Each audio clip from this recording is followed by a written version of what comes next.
नमस्कार विद्यार्थियों, श्रीमती मोहरी देवी तापड़िया कन्या महाविद्यालय जसवंतगढ़ के यूट्यूब चैनल पर एक बार पुनः आपका हार्दिक स्वागत और अभिनंदन है।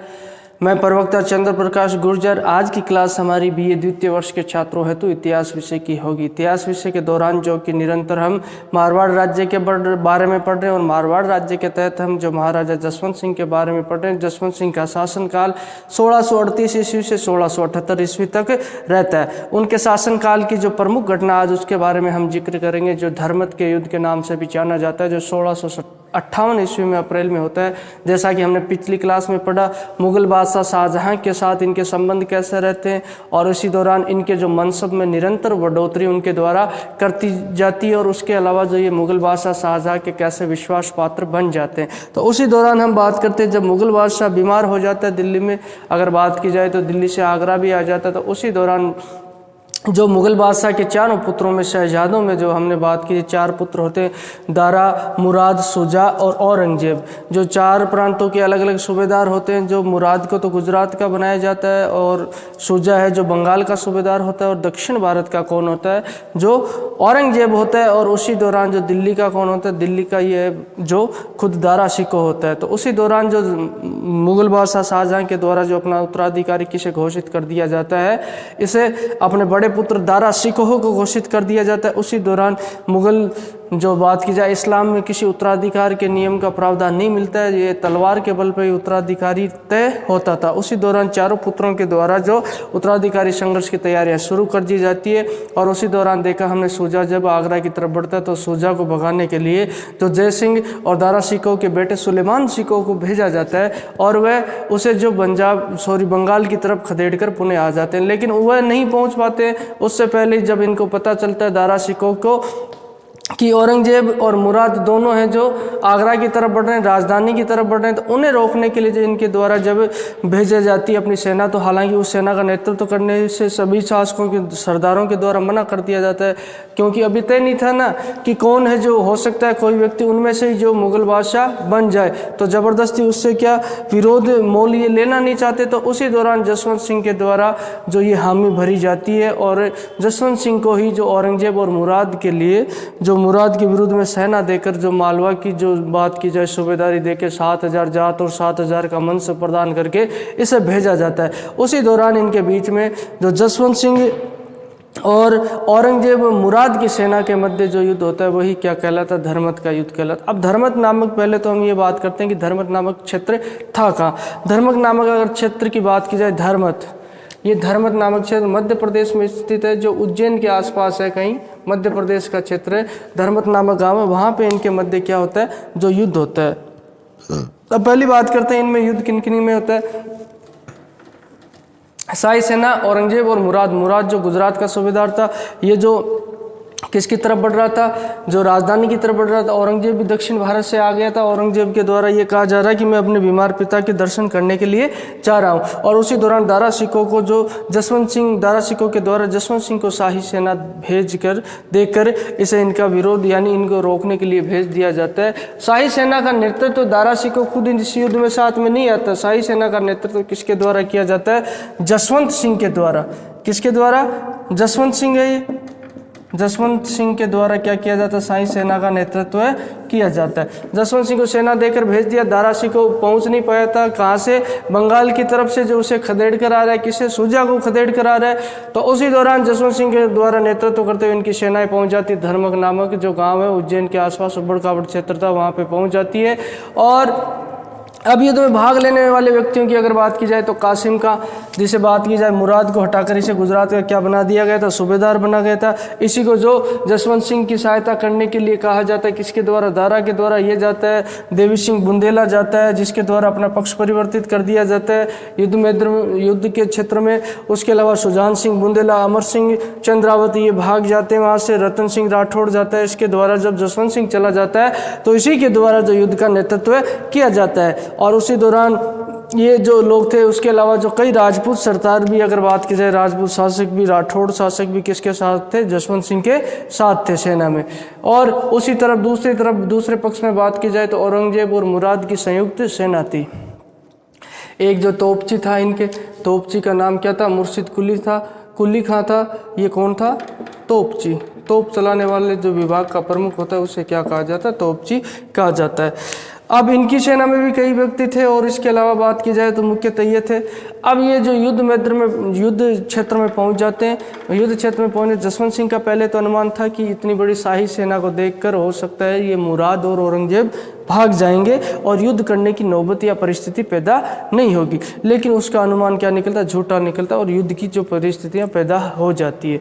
अब युद्ध की परिस्थितियां कैसे पैदा हो जाती? उससे पहले भी जसवंत सिंह का प्रयास किया जाता है और भी ये जो अपने वफादार आदमी को भेजता है किसके पास? औरंगजेब के पास, और उसे समझाने के लिए कहता है। लेकिन जब बात नहीं बन पाती है औरंगजेब के द्वारा तो औरंगजेब को समझाने का खूब प्रयास कर लिया जाता है, लेकिन औरंगजेब के द्वारा कहा जाता है कि युद्ध के अतिरिक्त कोई भी विकल्प नहीं है। औरंगजेब युद्ध करने के लिए तैयार हो जाता है और उस क्षेत्र में, क्योंकि औरंगजेब ये जानता था अगर मैंने थोड़ी बहुत देरी कर दी, औरंगजेब ये चाहता था कि तुरंत युद्ध हो जाए, क्योंकि अगर देरी कर दी तो शाही सेना है उसकी सहायता के लिए जो अतिरिक्त सेना पहुंच जाएगी, यानी कि कुमुक पहुंच जाएगी और उस परिस्थिति में उसको हराना क्या होगा? मुश्किल होगा। तो औरंगजेब के द्वारा निर्णय कर लिया जाता है तुरंत युद्ध करने का, और इसी दौरान इनके बीच में क्या होता है? भीषण युद्ध होता है और अपनी सेना को सुसज्जित किया जाता है जसवंत सिंह के द्वारा। ये मध्य में रहता है। हरावल जो सेना के आगे का भाग होता है, कौन सा?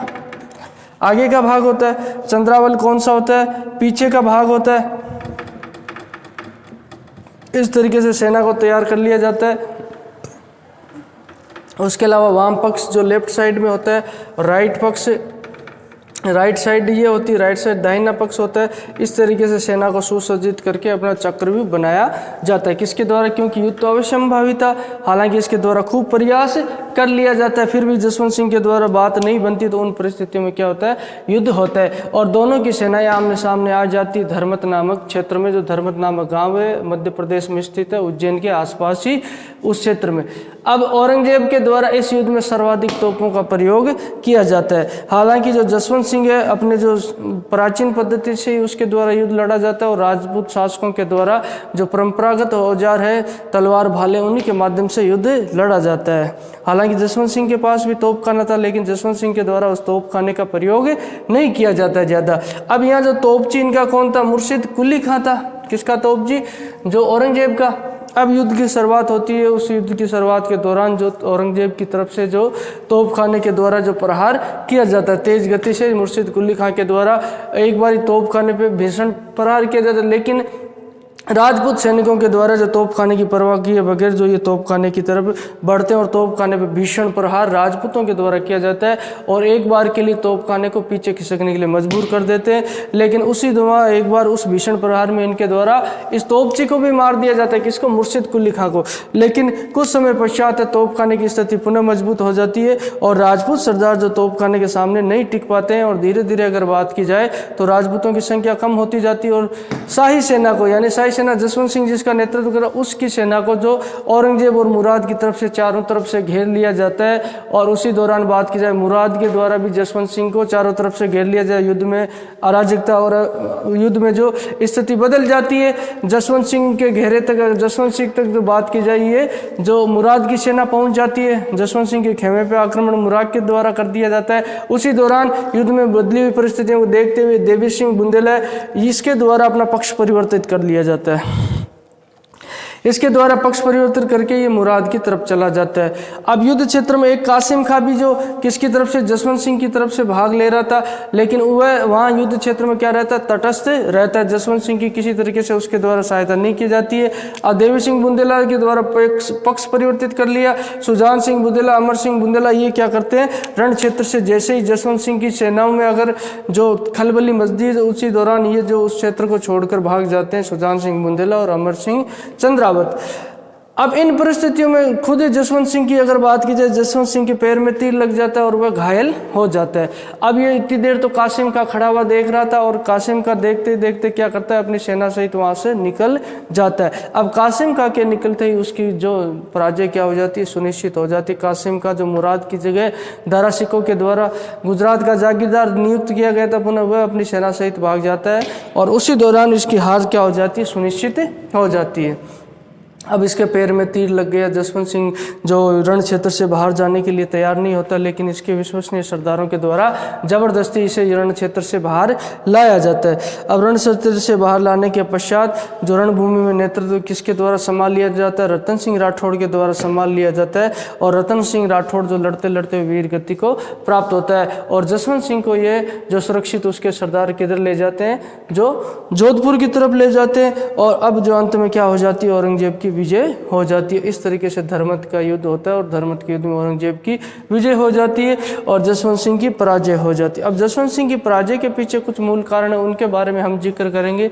एक तो जो औरंगजेब के द्वारा तोपखाने का प्रयोग किया गया और इसके द्वारा जो बात की जाए तोपखाने को जो प्रयोग नहीं किया गया और उसकी तरफ तोपखाने की तरफ बिल्कुल जसवंत सिंह के द्वारा ध्यान नहीं दिया गया, ये इसकी पराजय का एक कारण भी माना जाए। दूसरा कारण जो कासिम का बीच युद्ध मैदान से भाग जाता है, गुजरात का सूबेदार है, उसके द्वारा जो इसके साथ क्या की जाती है? धोखेबाजी की जाती है, ये भी इसकी पराजय का कारण है। एक जो यदुनाथ हैं सरकार इतिहासकार, इनके द्वारा कहा जाता है कि ये जो युद्ध वास्तव में क्या था? तलवारों और बारूद का युद्ध था, क्योंकि उधर से औरंगजेब की तरफ से तो बारूद यानी तोपखाने का भरपूर प्रयोग किया गया, लेकिन इनके द्वारा परंपरागत तरीके से युद्ध लड़ा गया, जो ही इनकी पराजय का क्या होता है? मूल कारण होता है। ये किसके द्वारा कहा गया? यदुनाथ सरकार के द्वारा कहा गया। और राजपूतों में वंशानुगत ऊंच नीच की जो भावना थी, इनमें कोई राठौड़ थे, कोई सिसोदिया थे, राजपूत थे, कोई बुंदेला था, इनमें जो ऊंच नीच की भावना थी, इसमें असमानता और राजपूतों की कुछ अपनी ही फूटी जो युद्ध में जो पराजित होने के लिए जिम्मेदार मानी जाती है।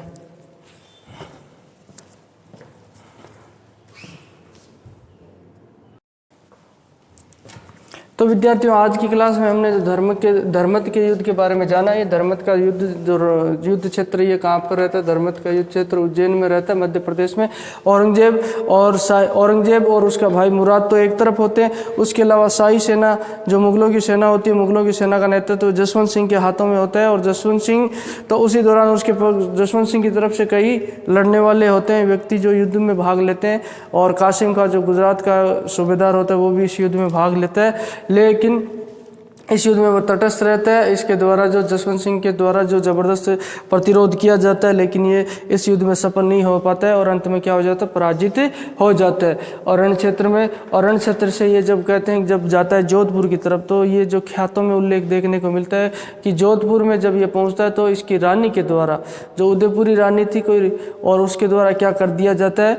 जो ये किले के दरवाजे द्वार को बंद करवा दिया गया। उसके द्वारा कहा जाता है कि राजपूत रणभूमि से जो पराजित होकर पुनः नहीं लौटता है, और राजपूत या तो मर के ही पराजित जो पुनः लौटता है, तो उसी दौरान उसके द्वारा क्या कर लिया? दुर्ग के फाटक बंद करवा दिए जाते हैं, जसवंत सिंह को अपमानित किया जाता है। और जसवंत सिंह के द्वारा जब रानी को पुनः विश्वास और आश्वासन दिया जाता है कि ये इस पराजय का बदला लेंगे, और उसकी माँ के द्वारा समझाया जाता है, तब जाके जो रानी के द्वारा क्या किए जाते हैं? किले के दरवाजे खोले जाते हैं। और इस युद्ध में जो पराजय के मूल कारण है जो जसवंत सिंह के द्वारा तोपों का प्रयोग नहीं किया गया और उनकी अनदेखी की गई। तोपें तो इसके पास भी थी, लेकिन उसके द्वारा अनदेखी कर दी गई। औरंगजेब द्वारा जो भरपूर प्रयोग किया है, जो उसकी विजय का कारण बनते हैं। उसके अलावा जो रण क्षेत्र चुना गया, उस रण क्षेत्र में कहते हैं कि उबड़ खाबड़ क्षेत्र था, और जिससे घोड़ों की तीव्रता क्या हो जाती? कम हो जाती थी। वो भी इसके लिए इसकी पराजय का एक कारण जिम्मेदार था। और राजपूतों में जो आपस की फूट थी वो भी जिम्मेदार थी। उसके अलावा जो कासिम खां इसके द्वारा अपना जो परिवर्तन कर लिया जाता है पक्ष, यानी कि ये भाग जाता है रण क्षेत्र से, और जो इसकी पराजय सुनिश्चित कर देता है। उसके अलावा बात की जाए देवी सिंह बुंदेला जो मुराद की तरफ चला गया, सुजान सिंह अमर सिंह कहाँ आ गए? जो भाग गए। तो ये चीज़ें सब इसके युद्ध के लिए पराजय के कारण होती है। तो बोलिए, यहाँ तक कोई चीज़ समझ में नहीं आई हो, किसी तरह की समस्या हो, शंका हो, तो आप निसंकोच पूछ सकते हो। और आज की क्लास के लिए बस इतना ही पढ़ेंगे। उसके पश्चात हम धर्मत के बाद जो मारवाड़ राज्य की स्थिति के बारे में जिक्र करेंगे कल की क्लास में। तो मैं उम्मीद करता हूं कि आपको बेहतर तरीके से समझ में आया होगा, और समय का सदुपयोग करते हुए आप घर पे जो नियमित रूप से और निरंतर जो ये वीडियोस देख रहे होंगे। तो आज की क्लास के लिए बस इतना ही। सभी विद्यार्थियों का एक बार पुनः बहुत बहुत धन्यवाद।